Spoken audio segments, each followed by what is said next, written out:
Assalamualaikum warahmatullahi wabarakatuh. Salam sejahtera untuk kita semua. Yang saya hormati Ibu Wakil Dekan 1 Fakultas Keguruan dan Ilmu Pendidikan. Yang saya hormati Bapak Wakil Dekan 2 Fakultas Keguruan dan Ilmu Pendidikan. Dan yang terhormat Bapak Dekan Fakultas Keguruan dan Ilmu Pendidikan Universitas Siliwangi. Juga seluruh panitia yang saya cintai dan saya banggakan, dan seluruh peserta kegiatan Ombus ini dimanapun kalian berada. Pertama-tama saya ucapkan selamat datang kepada seluruh mahasiswa baru Fakultas Keguruan dan Ilmu Pendidikan di kegiatan Ombus pada pagi hari ini. Dari data yang saya terima ada sekitar 1.381 mahasiswa baru yang terbagi ke dalam 10 jurusan. Semoga kalian semua dapat mengikuti kegiatan Ombus ini sampai selesai dan tanpa kekurangan apapun. Saya ucapkan juga terima kasih kepada panitia yang telah mengizinkan saya untuk dapat memberikan materi pada kegiatan pada pagi ini. Nah, pada pagi ini saya akan membawakan materi mengenai tantangan dunia pendidikan menghadapi disrupsi pada era revolusi digital. Nah, sebelumnya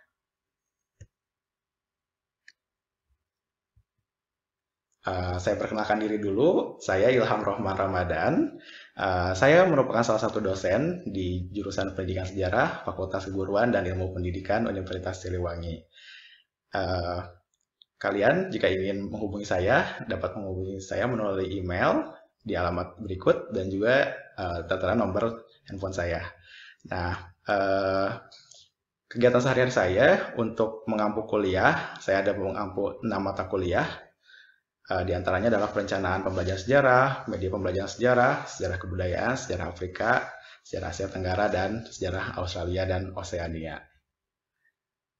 Nah, sebelum jauh kepada pemaparan selanjutnya, saya ingin tahu dulu apa sih itu disrupsi. Mungkin kalian agak asing ya kepada istilah disrupsi ini, karena bukan hanya kalian, bisa saja mahasiswa yang telah lama mengenyam bangku kuliah pun pasti kadang belum mengetahui istilah tentang disrupsi ini. Nah, sebenarnya teori disrupsi ini pertama kali ada di dunia bisnis. Jadi yang pertama kali mengeluarkan teori ini adalah Clayton M. Christensen. Nah, beliau adalah seorang profesor di Harvard Business School. Jadi dalam bukunya yang dikeluarkan pada tahun 1997, The Innovator Dilemma, disruption ini menggantikan pasar lama industri dan teknologi untuk menghasilkan kebaruan yang lebih efisien dan menyeluruh. Ia bersifat destruktif dan kreatif. Jadi sifatnya ini adalah menggantikan sesuatu yang lama dengan sesuatu yang baru dan mengubah tatanan yang telah ada.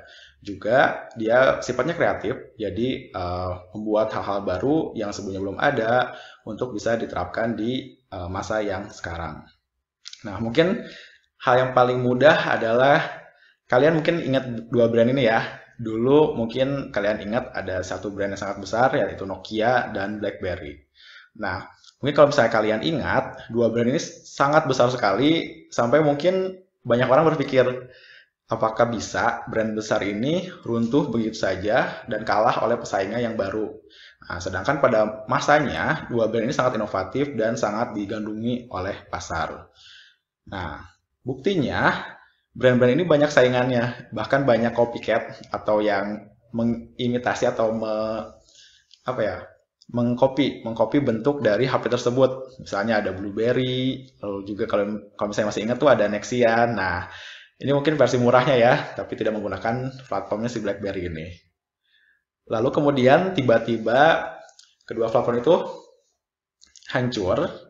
Bukan hancur begitu saja sih, tapi bertahap. Nah, tapi kalau diperhatikan, sekarang kan sudah tidak ada lagi ya si kedua brand itu. Maksudnya ada, tapi gaungnya sudah tidak terdengar lagi. Nah, sekarang kalah oleh handphone-handphone baru seperti Apple, Samsung, Xiaomi, Oppo, Vivo, dan lain sebagainya. Nah, bahkan ada merek-merek baru yang sebelumnya itu sama sekali belum ada. Nah, bisa diartikan disrupsi ini di teknologi seperti ini. Nah, jadi mengapa sih perusahaan-perusahaan besar, bahkan pemimpin pasar atau incumbent, itu bisa kalah oleh perusahaan yang lebih kecil? Padahal perusahaan lebih kecil itu pasti kalah dalam jumlah modal dan sumber daya manusia?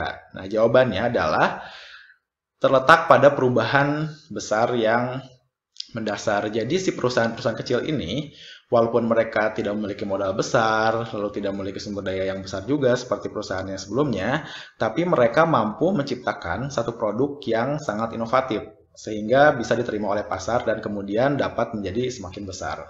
Nah, jika kalian ingat, mungkin dulu iPhone ketika pertama kali keluar sekitar tahun 2007 atau 2008, nah itu karena harganya masih mahal, mungkin belum terlalu besar gaungnya. Lalu misalnya Samsung, Oppo, Vivo pun sama.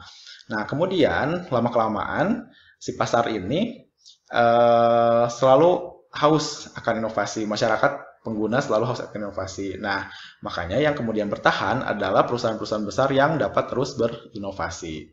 Salah satunya mungkin adalah produk-produk tadi. Nah, besar kemungkinan juga nanti Apple, Samsung, Xiaomi kalau tidak terus berinovasi, maka mereka pasti akan kalah juga oleh misalnya perusahaan baru yang lebih inovatif.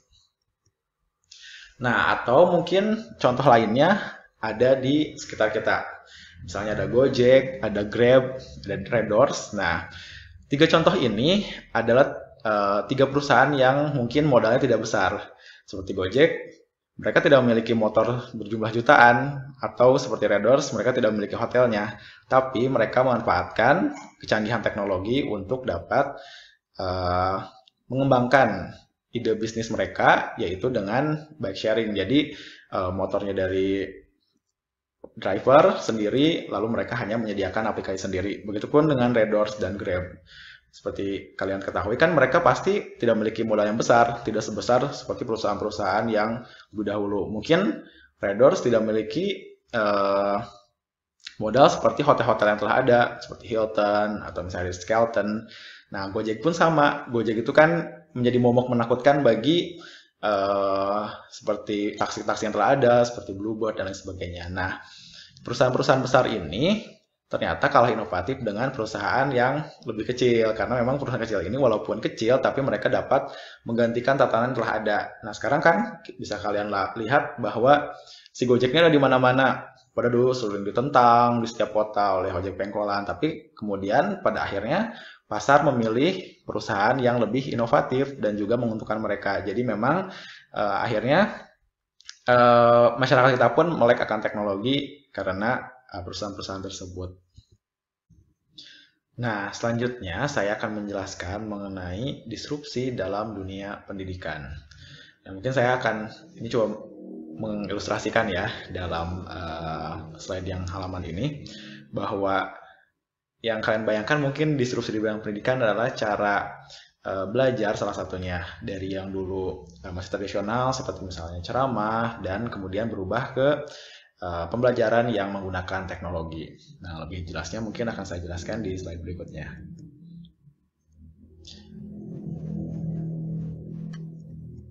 Nah, jadi disrupsi di dunia pendidikan itu juga tidak terlepas dari revolusi industri. Nah, mungkin kalian sering mendengar ya sekarang ada istilah revolusi industri 4.0 atau 4.0.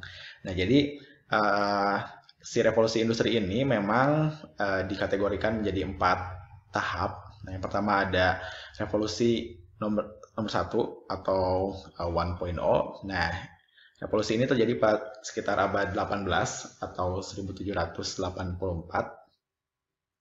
Nah, pada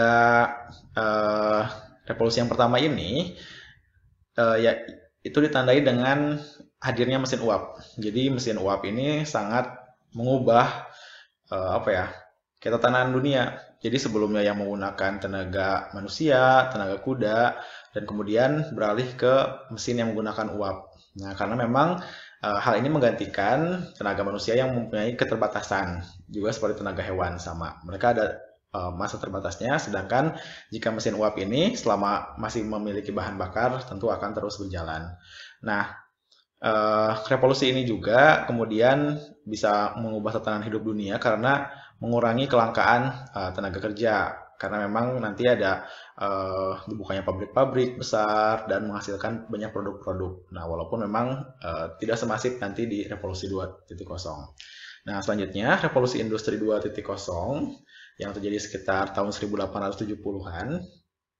Nah, pada revolusi yang kedua ini lebih ditekankan kepada berubahnya produksi. Jadi sebelumnya kan sudah ada mesin-mesin ya yang menggunakan uap pada revolusi yang pertama. Nah, dengan ditemukannya listrik pada revolusi kedua ini, kemudian mengubah juga cara industri untuk memproduksi suatu barang. Jadi yang sebelumnya mungkin jumlahnya berapa, kemudian nanti ketika di revolusi 2.0 ini jumlahnya lebih besar lagi, dan kemudian nanti mereka sampai membuat assembly line. Nah, assembly line itu mungkin kalau misalnya di industri perakitan mobil, kalian bisa lihat ya, kalau misalnya mobil itu kan bukan manusia yang berjalan ya, bukan manusia yang merakit satu mobil, tapi ada conveyor beltnya. Jadi ada mobil yang berjalan, lalu nanti setiap manusia dengan masing-masing pekerjaannya akan merakit mobil-mobil tersebut. Nah, sebelumnya, satu mobil itu dirakit oleh satu orang, jadi dari part awal sampai part akhir. Nah, ketika ada revolusi 2.0 ini,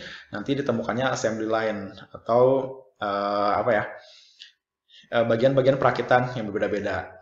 Nah, selanjutnya kita ke revolusi 3.0. Revolusi 3.0 ini ditandai dengan hadirnya komputer. Nah, jadi memang tadi ya, mungkin di revolusi 1.0 ditemukan mesin uap, di revolusi 2.0 ditemukannya listrik. Nah, di revolusi 3.0 ini sangat signifikan adalah dengan ditemukannya komputer. Jadi mungkin kalian masih ingat atau pernah melihat bentuk-bentuk komputer zaman dulu ya, yang generasi awal. Jadi ukurannya sangat besar, lalu mereka pun pasti RAM-nya itu masih kecil, tapi memang hal itu sangat berdampak sekali terhadap beberapa pekerjaan yang berbasiskan komputer. Jadi nanti setelah ditemukannya komputer, itu banyak pekerjaan yang sangat dimudahkan, seperti misalnya di pabrik, lalu nanti ada seperti kalkulator, lalu nanti ada ditemukannya komputer personal. Nah, walaupun nanti memang bentuknya belum seperti sekarang, tapi memang hal itu yang sangat berdampak kepada perubahan yang terjadi di revolusi 3.0. Nah, revolusi 3.0 ini terjadi sekitar tahun 1960-an, jadi setelah Perang Dunia Kedua. Jadi memang setelah Perang Dunia Kedua ini berakhir, nah revolusi 3.0 ini sangat booming, nanti mungkin berakhirnya sampai ke awal tahun 2000-an. Jadi memang revolusi 3.0 ini karena berbasis komputer nanti memadukan antara kepintaran manusia dan kepintaran dari komputer itu sendiri. Jadi kan sebenarnya komputer atau robot adalah buatan manusia juga kan, tapi memang ketika itu disandingkan akan menciptakan satu mesin atau satu alat yang sangat membantu mudahnya kehidupan manusia. Dan terakhir adalah revolusi 4.0 atau revolusi yang sekarang sedang terjadi. Jadi 4.0 ini pertama kali disebut atau dikeluarkan istilahnya itu di sebuah pameran di Jerman sekitar tahun 2011. Nah, revolusi 4.0 ini lebih mengarah kepada revolusi digital. Jadi sebenarnya kan di revolusi ini komputer masih ada ya, bahkan komputer semakin canggih. Belum ada penemuan baru. Misalnya kan kalau misalnya di satu ada mesin uap, di dua ada listrik, di tiga ada komputer. Nah, tapi di empat ini bukan lebih ke penemuan sesuatu yang barunya, tapi lebih ke lebih menemukan hal-hal yang untuk membantu si komputer itu sendiri. Ya misalnya di 4.0 ini kita lihat sendiri sekarang semua barang terkoneksi dengan WiFi. Mulai dari kulkas, lalu ada sampai ke vacuum cleaner atau microwave dan lain sebagainya. Jadi memang sekarang itu lebih ke konektivitasnya antar perangkat. Jadi perangkat-perangkat yang telah ada yang berbasis komputer itu lebih terkoneksi antara satu dan lainnya sehingga memudahkan. Atau sekarang lebih dikenalnya mungkin konsep wireless. Nah, selain itu juga di revolusi 4.0 ini ditemukan istilah machine learning. Jadi machine learning itu adalah mesin pembelajar. Jadi si mesinnya itu bisa belajar sendiri atau bisa mempelajari misalnya pola. Jadi misalnya seperti ini saja lah, seperti media sosial kalian. Nah, media sosial kalian itu berbasis machine learning kan. Jadi misalnya kalian ketika kesukaannya apa, mungkin kalian dicari di Instagram atau di searching di Twitter. Nah, biasanya nanti si Instagram itu akan tahu. Jadi nanti dikasih di feed-feed itu pun adalah iklan-iklan yang kalian suka atau iklan-iklan yang mungkin sesuai dengan minat kalian. Nah, seperti itu. Lalu juga kalian mungkin pernah mendengar istilah big data. Nah, big data ini adanya di revolusi 4.0. Jadi si data-data besar ini nanti bisa dimanfaatkan oleh industri apapun untuk mengembangkan produknya. Jadi mungkin kalian pernah dengar ya ada istilah Facebook yang menggunakan data penggunanya. Nah, mungkin banyak terdengarnya di dekade ini karena memang si big data ini sangat besar ya manfaatnya ketika memang digunakan untuk satu hal, entah itu positif atau negatif. Nah, mungkin kalau misalnya negatif akan sangat berdampak sekali ke penggunanya itu. Nanti si penggunanya akan sangat dirugikan oleh data yang disalahgunakan oleh media sosial atau situs tertentu. Nah, mungkin seperti itu. Nah, selanjutnya adanya perubahan tatanan dalam dunia pendidikan. Jadi, kalau tadi mungkin saya contohkan handphone ya, contohnya di handphone itu mungkin handphone yang brand besar tiba-tiba nanti menghilang dan kemudian digantikan oleh produk lain yang lebih inovatif. Nah, di dunia pendidikan ini sendiri, kalau di dunia pendidikan bukan sekolahnya yang hilang ya, tapi memang cara pembelajarannya. Nah, tapi ada juga sih beberapa sekolah yang mungkin di luar negeri, di Amerika yang saya baca dari salah satu jurnal, banyak sekolah di Amerika yang tutup karena kalah oleh online course atau kursus-kursus online. Jadi kan sekarang juga banyak ya di Indonesia bermunculan kursus-kursus online seperti Ruang Guru, Genius, dan lain sebagainya. Jadi memang yang pertama, perubahan dalam dunia pendidikan ini adalah dari pembelajaran yang full di kelas menjadi blended learning. Jadi blended ini selain di kelas, nanti siswa diarahkan untuk menggunakan aplikasi tertentu atau aplikasi yang guru buat. Nah, untuk membantu mereka belajar. Jadi belajar tidak harus di kelas, bisa juga di rumah, bisa juga dimanapun dan kapanpun. Nah, juga hadirnya media-media pembelajaran inovatif yang berbasis teknologi.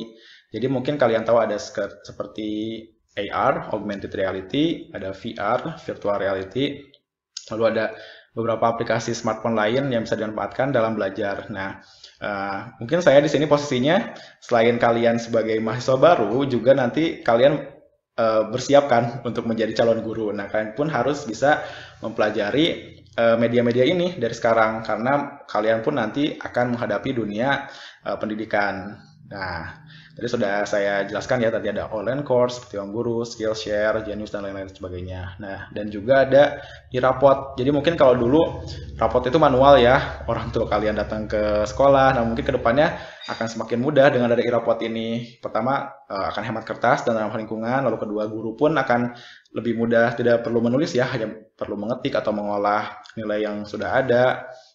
Nah, nanti pun si orang tua lebih gampang untuk mengecek rapotnya, jadi tidak harus datang ke tempat. Nah, apalagi nanti ada hubungannya dengan kondisi pandemi seperti sekarang. Nah, sebenarnya baik sebelum era disrupsi ataupun sekarang memasuki era disrupsi, jadi sebenarnya pembelajaran di kelas itu menggunakan media apapun, menggunakan cara apapun harus tetap menggunakan struktur piramid ini. Jadi kalau misalnya kalian lihat ya, nah, jadi di tengah ada garis hitam, itu yang memisahkan antara pembelajaran yang pasif dan pembelajaran yang aktif. Jadi, ini saya perkenalkan ya kepada kalian, mungkin calon-calon pengajar di masa depan.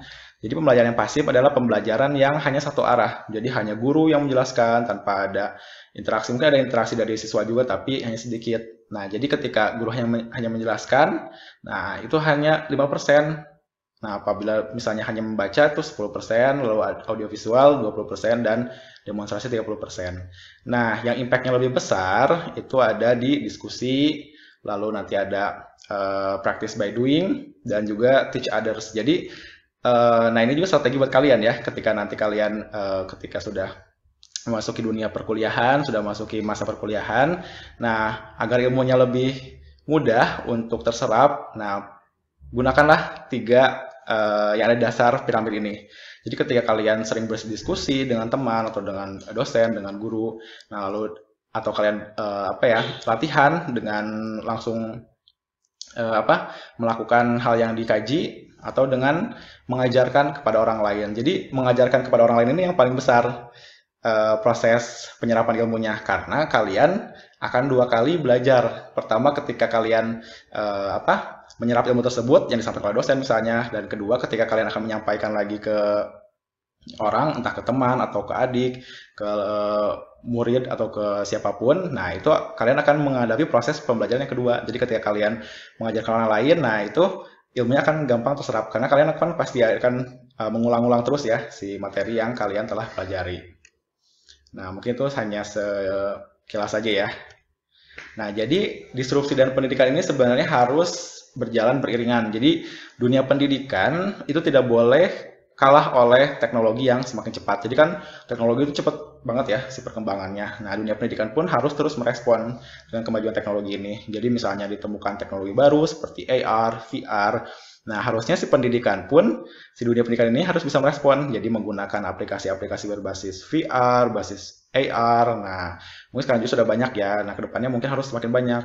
Sehingga ketika teknologi ini melesat lebih jauh, si dunia pendidikan ini tidak tertinggal. Jadi ketika misalnya si teknologi melesat jauh, tapi dunia pendidikan masih jauh di belakangnya, hal itu akan sangat merugikan. Nah, bahkan mungkin si disrupsinya ini akan mengalahkan si dunia pendidikannya gitu. Jadi ketika tidak dapat mengimbangi dengan kemajuan teknologi, maka dunia pendidikan akan kalah. Dan mungkin kedepannya si dunia pendidikan ini jadi kalian mungkin gini, ketika membayangkan satu robot gitu, robot itu ketika robot saja tanpa ada peran manusia, nah makanya dia kan hanya robot, karena robot itu tidak punya sisi afektif, sisi kasih sayang dan sebagainya. Nah, ketika teknologi ini diimbangi oleh dunia pendidikan yang ada peran manusianya, ada peran guru, nah maka itu bisa ditanamkan nilai-nilai karakter, lalu ada nilai-nilai soft skill dan lain sebagainya. Nah, makanya si teknologi dan dunia pendidikan ini harus berjalan beriringan, bukan teknologi yang semakin jauh lalu pendidikan tertinggal di belakangnya. Seperti itu. Nah, selanjutnya kita akan mengenal berbagai sebutan dari generasi ke generasi. Seperti kalian mungkin tahu ya, kalian masuk ke generasi Z. Generasi yang lahir sekitar tahun 1996 sampai 2010. Nah, tiap generasi ini memiliki macam-macam karakteristik. Generasi Z dikarakteristikan bahwa mereka menghargai keberagaman, menghendaki perubahan sosial, suka berbagi, dan berorientasi target. Nah, si generasi Z ini mungkin berbeda ya dengan generasi saya yang generasi milenial. Jadi, generasi Z ini sudah terpapar oleh teknologi sejak mungkin masih kecil ya. Berbeda dengan saya yang ketika masih kecilnya belum memiliki handphone seperti kalian. Nah, generasi Z ini memiliki karakteristik yang berbeda dengan generasi sebelumnya. Jadi, si generasi Z ini punya karakteristik yang pertama, serba cepat dan tidak mau menunggu. Lalu kehidupan sosialnya ada pada dunia maya, bukan pada dunia nyata. Jadi mungkin kalian rasakan juga ya bahwa kehidupan sosial kalian mungkin di medsos, entah itu Instagram, Twitter, Facebook, atau lain sebagainya. Walaupun tidak semuanya seperti itu. Nah, selanjutnya pembelajaran di kelas tidak hanya berlangsung di kelas, tetapi dapat dilakukan di mana saja dan kapan saja.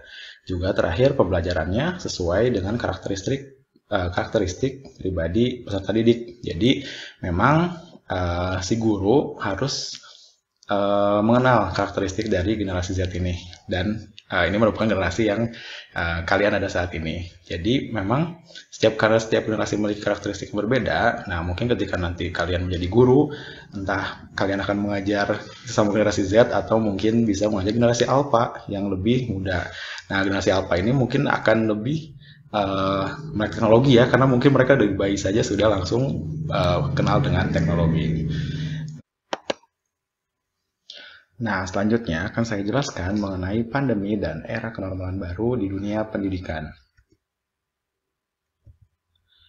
Nah, pandemi COVID-19 ini yang telah kira-kira berapa bulan ya, dari bulan Februari di Indonesia. Nah, telah memperlihatkan bagaimana kesiapan infrastruktur pendidikan di Indonesia. Jadi bisa kalian lihat sendiri kan realnya di lapangan bahwa memang di negara kita belum siap untuk menerapkan pembelajaran secara full daring karena memang infrastrukturnya yang tidak mendukung.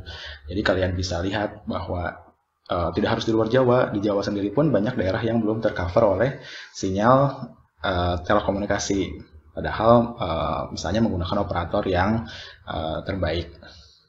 Nah, jadi memang bisa kita lihat sendiri ya, mungkin sekitar kita atau mungkin kalian pun yang sedang live streaming, bisa jadi harus ke tempat yang lebih tinggi dulu, atau misalnya ke desa dulu, atau kemana dulu yang memiliki sinyal dengan jangkauan yang bagus. Nah, saya juga pernah punya pengalaman melihat di daerah Salopa, Tasikmalaya, jadi ada beberapa anak yang kumpul di pinggir jalan, dan mereka tuh sedang seperti mencari sinyal. Jadi memang itu daerah seperti dekat kebun, tapi memang posisinya lebih tinggi dari daerah lainnya. Nah, jadi memang infrastruktur ini salah satu hal yang perlu ditingkatkan dalam menghadapi era disrupsi yang sekarang dan yang akan datang.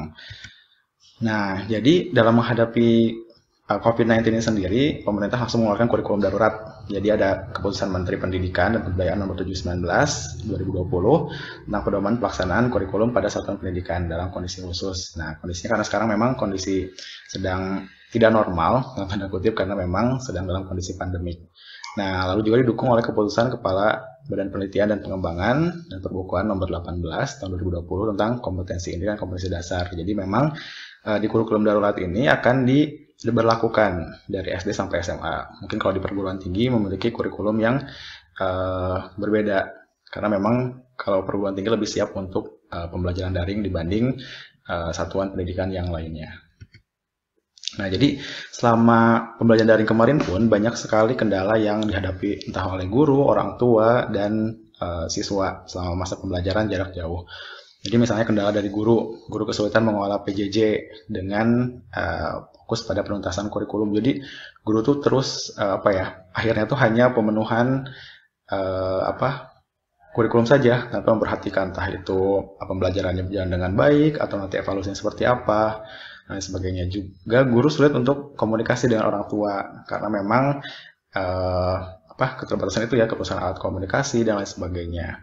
Nah, di sisi orang tua sendiri, yang pertama tidak semua orang tua mampu mendampingi anak. Jadi memang entah karena kerja atau lain sebagainya. Dan kadang si handphone itu kan karena mungkin tidak semua anggota keluarga memiliki handphone, jadi bisa rebutan. Lalu nanti orang tua pun akan mengalami kesulitan dalam misalnya pemenuhan handphone di keluarganya. Nah, untuk di siswa sendiri, siswa biasanya kesulitan konsentrasi belajar di rumah dan berarti tugas dari guru. Karena memang kadang guru memberikan tugas terus tiap materi tanpa memberikan misalnya disering oleh materi atau lain sebagainya. Nah, sebenarnya solusinya itu sudah dikeluarkan oleh pemerintah, beberapa solusi. Di antaranya ada kegiatan belajar di rumah dari TVRI, lalu ada belajar di RRI, Radio Republik Indonesia, lalu ada juga misalnya program guru berbagi, ada seri webinar di YouTube, misalnya ada di Spada, lalu ada ruang guru PAUD dan sahabat keluarga dan sebagainya. Nah, jadi solusi-solusi ini dikeluarkan pemerintah untuk mengatasi tadi keluhan-keluhan yang dirasakan entah oleh guru, orang tua, dan siswa. Nah, jadi potensi pembelajaran keluaran baru ini mungkin kalian sudah mendengar juga ya, atau mungkin kalian sempat rasakan, entah itu di dalam keluarga kalian atau mungkin di teman kalian. Nah, jadi di kenormalan baru ini ada pembelajaran tatap muka dan misalnya menggunakan protokol kesehatan, ada beberapa daerah yang sudah melaksanakan. Ada juga pembelajaran jarak jauh atau PJJ dan pembelajaran campuran atau hybrid. Nah, tapi mungkin karena sekarang makin tinggi ya jumlah yang terpapar oleh COVID-19, mungkin pembelajaran tatap muka pun akan dihilangkan dan kembali lagi ke pembelajaran jarak jauh. Nah, di pembelajaran jarak jauh ini sendiri nanti ada beberapa bagian. Yang pertama ada offline atau di luar jaringan atau luring, online, di dalam jaringan, daring, dan blended. Jadi di offline ini biasanya tidak melibatkan teknologi. Jadi karena misalnya demografi dan SDM tidak mendukung, misalnya di daerah 3T, daerah terluar, daerah terbelakang misalnya, kan itu belum ada sinyal telekomunikasi yang bagus. Nah, biasanya bisa menggunakan offline, entah itu si gurunya bisa datang langsung ke tempat siswa dan memberikan misalnya tugas atau seperti apa, dan juga misalnya siswa diberikan tugas secara online lalu nanti mengerjakan secara offline dan kemudian nanti bisa apa ya, seperti dipantau oleh guru secara offline. Nah, di online sendiri itu mungkin sudah kalian tahu juga, ini melibatkan internet, lalu harus menggunakan jaringan. Jadi harus tersambung dengan jaringan dan SDM-nya pun tentu harus mendukung. Nah, di Blended ini nanti akan memadukan antara online dan offline. Nah, selanjutnya di ruang belajar zaman now ini, sebenarnya pembelajaran ini dibagi menjadi 4. Sebenarnya tidak harus di masa pandemi saja ya, tapi ini di pembelajaran biasa pun tetap bisa dilakukan. Nah, hanya saja di situasi pandemi ini yang tatap muka tidak dapat dilakukan karena memang tatap muka ini kan harus mengikuti protokol yang ketat. Nah, mungkin bisa dilakukan di nomor 2 yaitu tatap maya, personal, dan kolaborasi interpersonal. Di tatap maya itu melalui konferensi, audio, video, web, lalu misalnya personal itu audio, video, animasi, dan sebagainya. Nah, mungkin contohnya akan lebih jelas di sini.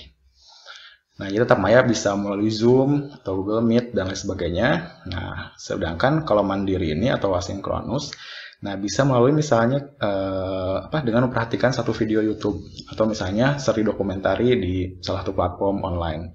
Nah, di kolaboratif ini bisa berupa blog atau mailing list. Nah, misalnya blog ini dikelola oleh bareng-bareng gitu. Jadi kumpulan dari individu ini mengelola satu blog, misalnya satu blog tema tertentu, entah itu berhubungan dengan pembelajaran tersebut atau misalnya dengan karakteristik kelas. Jadi memang pembelajaran ini tidak hanya satu cara, tapi ada 4 cara. Ada yang sinkronus dan asinkronus. Nah, ini mungkin lebih jelasnya ya. Apa itu tatap muka, apa itu tatap maya, mandiri, dan kolaboratif. Jadi memang si tatap muka ini adanya interaksi langsung antara guru dan siswa di satu tempat tertentu. Nah, itu misalnya kelas dan sebagainya. Nah, tatap maya, kelasnya itu virtual, jadi entah itu melalui video call, Cisco WebEx, WA Group, dan lain sebagainya. Nah, jika mandiri, nanti memang pendidik atau guru menugaskan tugas tertentu kepada siswa, entah itu proyek atau lain sebagainya, dan nanti dikerjakan oleh siswa. Nah, jika kolaboratif nanti memadukan antara beberapa individu dan nanti merancang satu proyek atau misalnya sebagainya. Nanti bisa memadukan misalnya di chat room, di forum. Jadi nanti ada satu forum yang dipakai untuk menggabungkan ide-ide yang ada di setiap individu.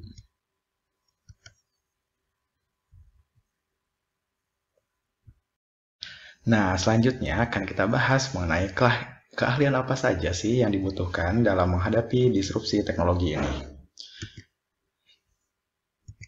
Nah, saya membaginya menjadi 2. Yang pertama adalah hard skills, dan yang kedua adalah soft skills. Nah, di hard skills ini saya tekankan lebih ke penguasaan aplikasi pembelajaran berbasis digital. Nah, entah itu kalian nanti sebagai user atau nanti sebagai gurunya sendiri yang mengajarkan kepada siswa untuk menggunakan si aplikasi seperti ini. Nah, jadi mungkin kalian udah tahu banyak ya si aplikasi penunjang pembelajaran online ini. Entah itu ada Google Classroom, Edmodo. Jadi ini lebih ke kelas virtual. Sedangkan kalau misalnya Duolingo, Genius, Tokuiper nanti lebih ke materi-materi dan bentuk latihan soal yang bisa kalian gunakan. Nah, sebenarnya di aplikasi smartphone pun ada beberapa aplikasi yang banyak menyediakan bahan untuk kalian belajar, entah itu sebagai siswa atau nanti sebagai pengajar atau sebagai guru. Nah, yang pertama ada Google Explorer atau Google Ekspedisi. Nah, Google Explorer ini tersedia baik di iOS atau di Android. Nah, Google Explorer ini nanti memang lebih ke pemanfaatan AR sama VR. Jadi nanti kalian bisa search satu tour. Nah, tournya itu nanti ada objek-objek di dalamnya. Jadi yang mungkin bisa kalian lihat juga ya, di sini ada penemuan Da Vinci, ada dunia kuno, lalu ada International Space Station atau ISS, nah, American Museum of Natural History. Jadi memang tidak terbatas di satu keilmuan. Jadi nanti bisa ada ilmu-ilmu sosial dan juga ilmu-ilmu alam di dalamnya. Nah, misalnya ini ada contoh untuk pembelajaran anatomi. Jadi misalnya selain anatomi juga nanti ada pembelajaran seperti proses pernapasan, lalu nanti ada misalnya ada penjelasan tentang paru-paru. Nah, bisa juga nanti menggunakan kacamata cardboard untuk virtual reality-nya. Jadi bisa langsung dilihat di handphone yang dimasukkan ke kacamata khusus VR, nanti kalian bisa melihat langsung jelas seperti berada di depan objeknya itu sendiri. Nah, selanjutnya Google juga memiliki satu produk yang bernama Google Arts and Culture. Jadi sama, ini juga tersedia baik di Android ataupun di iOS. Jadi kalau misalnya si Arts and Culture ini lebih fokus ke seni dan budaya. Jadi memang di isinya ada seperti AR tentang benda-benda seni, lalu kita bisa masuk satu museum gitu, entah museum di Indonesia maupun di luar negeri, tapi memang lebih banyak di luar negeri. Dan nanti ada beberapa karya seni yang bisa kalian lihat langsung, seperti misalnya kalian ingin melihat Mona Lisa di Museum Louvre di Paris, nanti ada si Mona Lisanya ini dalam bentuk virtual reality. Nah, ini mungkin salah satu contoh untuk yang jurusan PJKR ya. Nah, PJKR Unsil sendiri memiliki beberapa aplikasi. Jadi ini memang langsung dibuat oleh jurusan PJKR Unsil. Nah, nanti aplikasinya ada banyak, ada kalkulator VO2 Max, ada indeks massa tubuh, ada hand tool juga ini jurusan pendidikan jasmani dan lain sebagainya. Jadi bisa kalian manfaatkan juga di aplikasi ini untuk proses pembelajaran. Nah, untuk jurusan lainnya mungkin matematika ya, ada namanya Wolfram Alpha. Jadi ini si Alpha. Ini nanti aplikasi khusus untuk yang matematika ya. Nanti yang bahasa mungkin ada BBC, salah satunya BBC Learning English. Nah, yang geografi mungkin ada namanya Cetera. Nah, Cetera ini nanti bisa mempelajari beberapa peta dan bendera-bendera dari seluruh dunia. Nah, jadi memang ini salah satu contoh dari beberapa aplikasi yang bisa kalian manfaatkan di HP kalian. Nah, atau kalian bisa mengembangkan aplikasi baru. Jika misalnya kalian mampu untuk mengembangkan aplikasi baru, nah itu memang nanti akan mempunyai nilai lebih. Selain bermanfaat untuk kalian, juga akan bermanfaat ke pengembangan ilmu kalian. Nah, selanjutnya untuk soft skill ini sendiri nanti memang banyak ahli terus merevisi seperti 2015 soft skill apa saja sih yang harus dibutuhkan dalam menghadapi tantangan zaman. Nah, sebenarnya 2015 dan 2010 ini sendiri kurang lebih tidak terlalu jauh beda. Jadi di nomor 1 masih mengenai complex problem solving. Jadi pemecahan masalah kompleks itu harus dimiliki oleh setiap individu yang ingin bersaing di yang bisa bertahan di dalam menghadapi berbagai macam permasalahan yang ada di entah di sekolah, entah di kehidupan nyata dan lain sebagainya. Lalu misalnya kalau 2020 itu ada critical thinking atau berpikir kritis, lalu yang ketiga ada creativity, people management. Nah, jadi memang soft skills ini harus kalian punyai agar bisa menunjang kehidupan kalian, entah itu di masyarakat, entah itu di kampus dan lain sebagainya. Karena ketika kalian memiliki soft skills ini, nanti kehidupan kalian pasti akan lebih mudah, lalu nanti akan mungkin mendapatkan pekerjaan yang lebih baik dan lain sebagainya. Jadi memang antara hard skill dan soft skill itu harus seimbang. Nah, hard skillnya nanti lebih ke penguasaan aplikasi, nanti soft skillnya lebih bisa kalian baca di 10 poin yang telah saya sampaikan ini. Nah, selanjutnya, karena kalian memang nantinya ke depannya akan menjadi calon-calon guru masa depan, walaupun sekarang kalian masih mahasiswa baru. Nah, jadi apa saja sih yang harus dipersiapkan calon guru dalam menghadapi era disrupsi ini? Ini mungkin sebagai gambaran saja ya, kalian nanti ke depannya seperti apa. Nah, mungkin kalian sudah banyak melihat meme-meme beberapa belakangan ini tentang pembelajaran online, meme tentang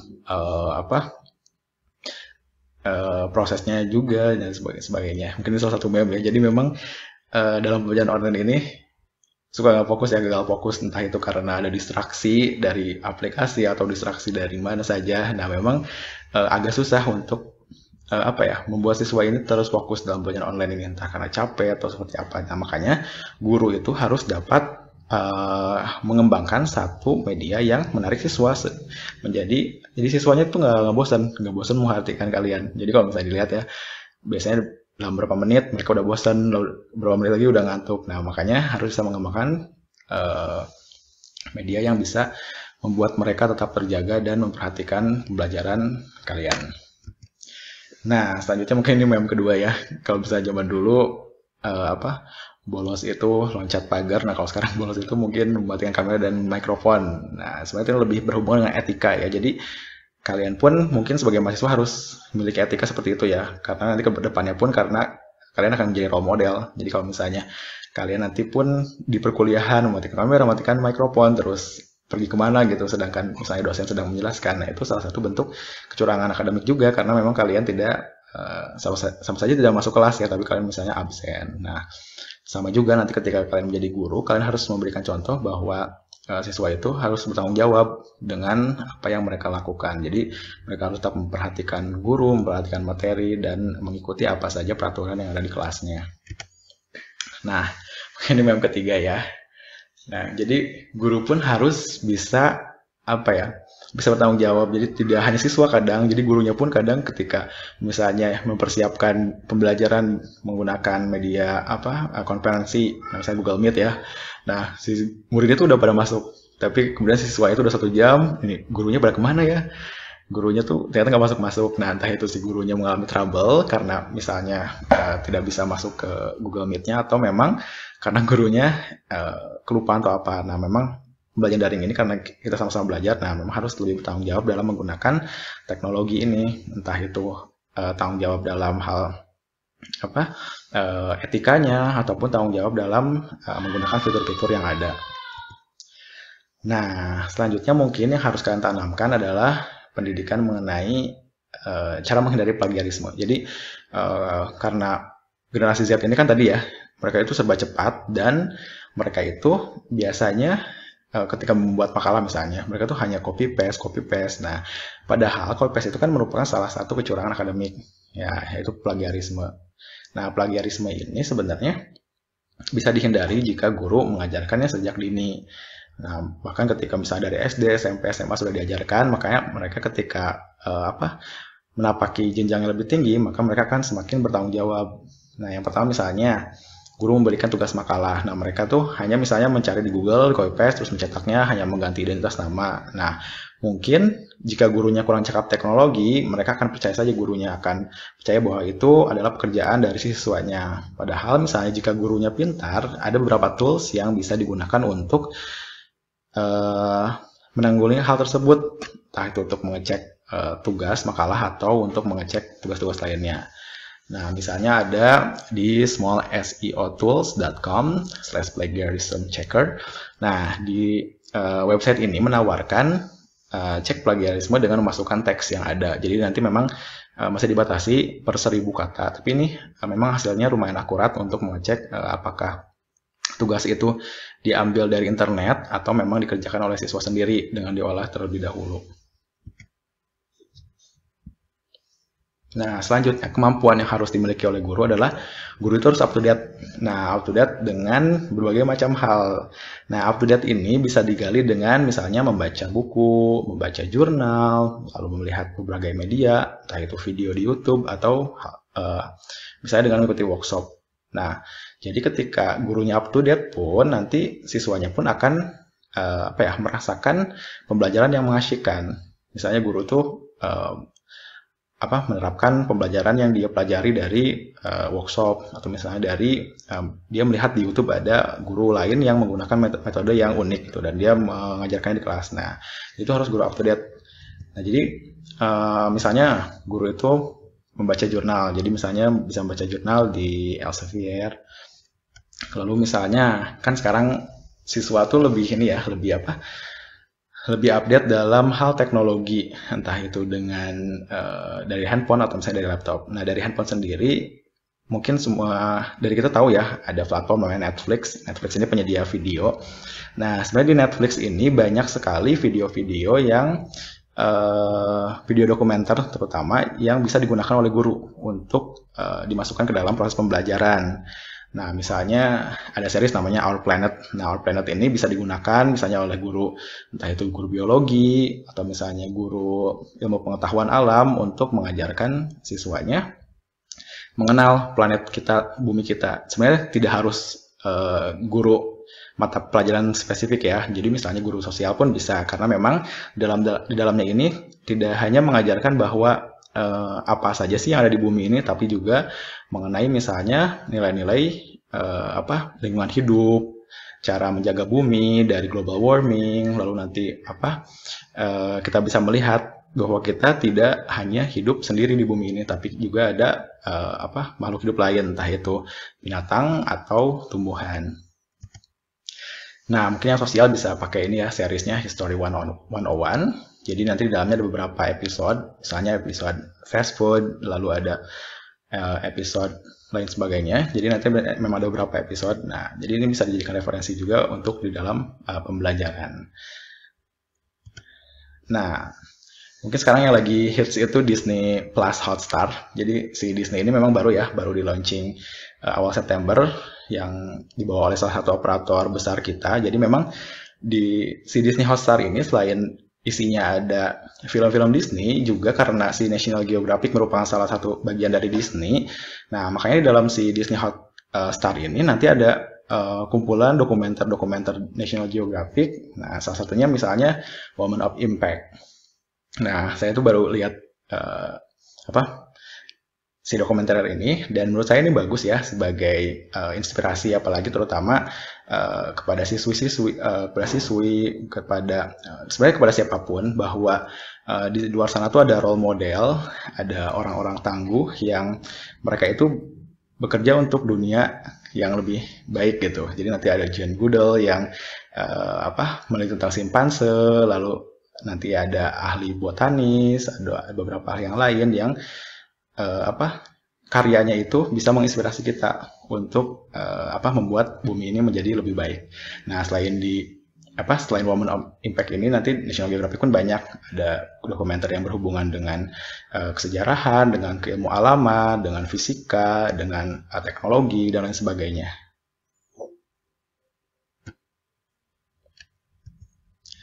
Nah, selanjutnya, untuk memperkaya atau mempertajam skills yang sudah ada, guru itu harus mengenhance. Jadi skill yang sudah ada tidak didiamkan begitu saja. Jadi misalnya ketika kalian sudah dapat menggunakan PowerPoint, itu bukan artinya kalian sudah mengetahui semua fiturnya.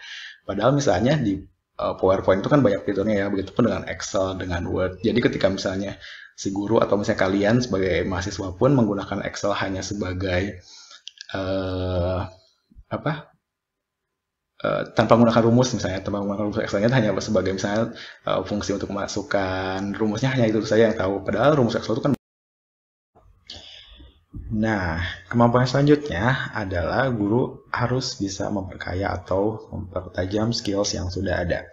Nah, jadi misalnya pastikan guru sudah mahir misalnya menggunakan PowerPoint, Excel, atau Word. Tapi biasanya guru-guru itu belum bisa, tidak hanya guru ya, kita pun sama biasanya, belum bisa mengoptimalkan apa saja sih fungsi yang ada di Microsoft Office ini, entah itu PowerPoint, Word, atau Excel. Jadi kalau misalnya kalian lihat ya, di menu insert pun ada macam-macam, ada 3D map, maps, report chart gitu. Jadi padahal hal ini tuh akan mempermudah pekerjaan kita, tapi kita misalnya belum bisa untuk memanfaatkan menu-menu tersebut. Nah, seperti misalnya PowerPoint. Nah, banyak orang kan sekarang ini ya, yang kayak bikin video-video tentang cara membuat banner di PowerPoint, di Word. Padahal memang hal itu mudah, tidak harus menggunakan misalnya Corel atau Photoshop. Kita bisa menggunakan si PowerPoint atau misalnya Word untuk mendesain karya poster atau lain sebagainya. Nah, bahkan saya pernah melihat YouTube bahwa ada yang bisa melukis menggunakan Excel. Nah, masih terbayangkan sulitnya seperti apa, tapi memang hal itu bisa dilakukan.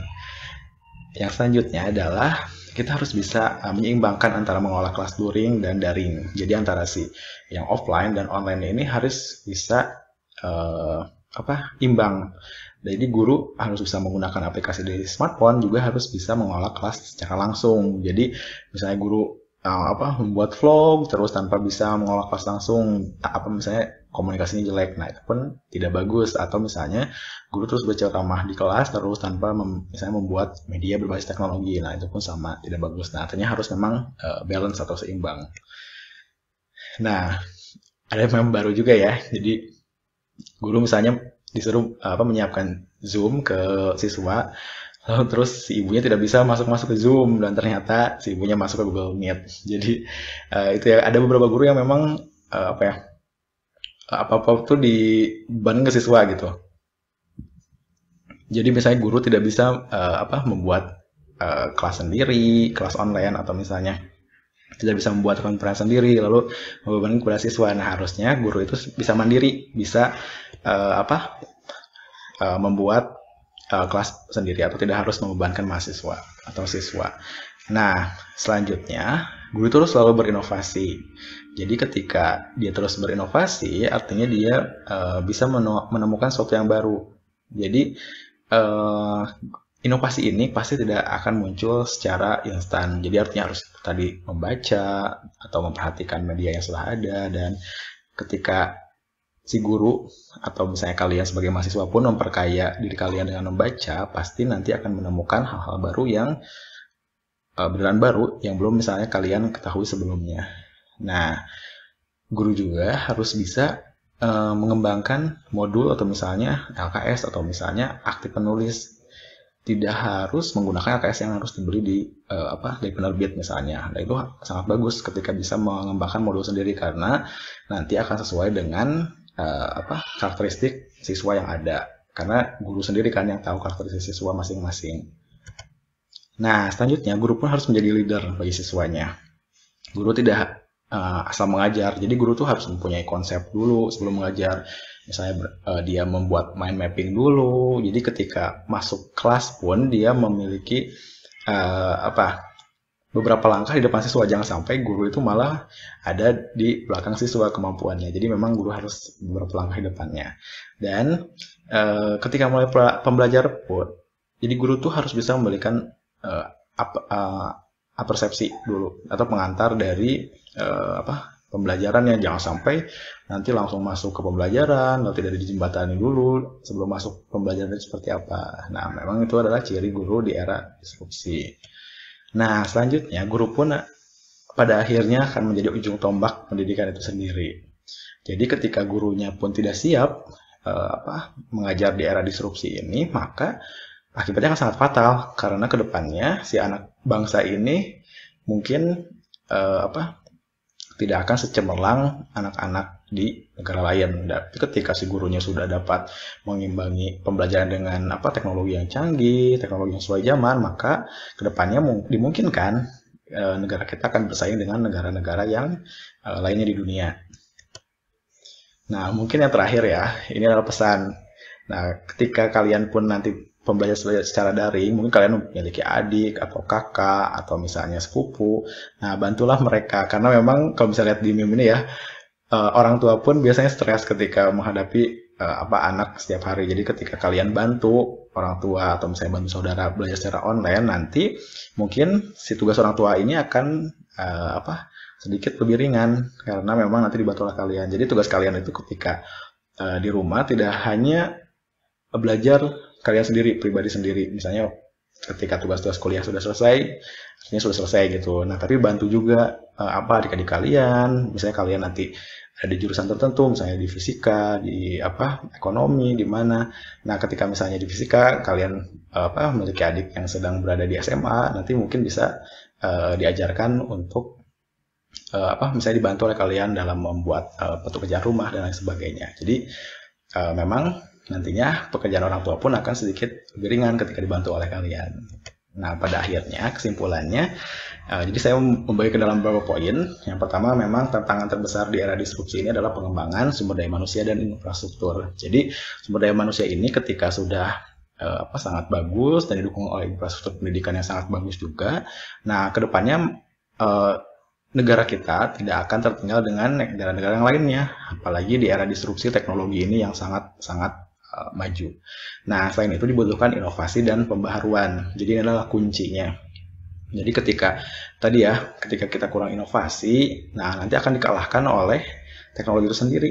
Jadi makanya ketika masih menggunakan cara tradisional, cara-cara yang misalnya kurang efisien, nah harus diberikan inovasi yang lebih modern atau kekinian dan lebih efisien. Nah, selanjutnya pemilihan metode pembelajaran online juga harus dapat meningkatkan pemahaman siswa. Jadi jangan sampai ketika si teknologi itu sangat canggih atau sangat bagus, tetapi nilai-nilai karakter misalnya atau nilai-nilai pembelajaran yang harusnya sampai itu tidak sampai. Nah, makanya harus diperhatikan juga karena kita tidak mengajari robot, tapi kita mengajari manusia yang butuh nilai-nilai afeksi juga. Nah, yang terakhir adalah mengenal karakter peserta didik. Nah, ketika mengenal karakter peserta didik ini, jadi guru bisa tahu ya. Jadi kan pembelajaran daring ini nanti menghasilkan stres yang lebih dibandingkan pembelajaran offline karena memang menghadapi laptop atau handphone berjam-jam. Nah, ketika nanti kita tahu karakter siswa yang kita ajar, maka akan memudahkan untuk mengajari mereka. Nah, oke, mungkin cukup dari saya. Mungkin ini secara singkat ya, kalian ada gambaran sebagai mahasiswa baru di dunia di Fakultas Keguruan dan Ilmu Pendidikan. Jadi kalian adalah calon-calon guru juga. Nah, kalian juga nanti akan menghadapi perkuliahan. Jadi ini memang tipsnya tidak hanya kepada kalian untuk menghadapi perkuliahan, juga nanti ke depannya untuk menghadapi dunia yang sebenarnya, yaitu kalian calon-calon guru penerus bangsa. Oke. Terima kasih atas perhatiannya. Tetap bahagia, jaga kesehatan, dan jangan lupa pakai masker.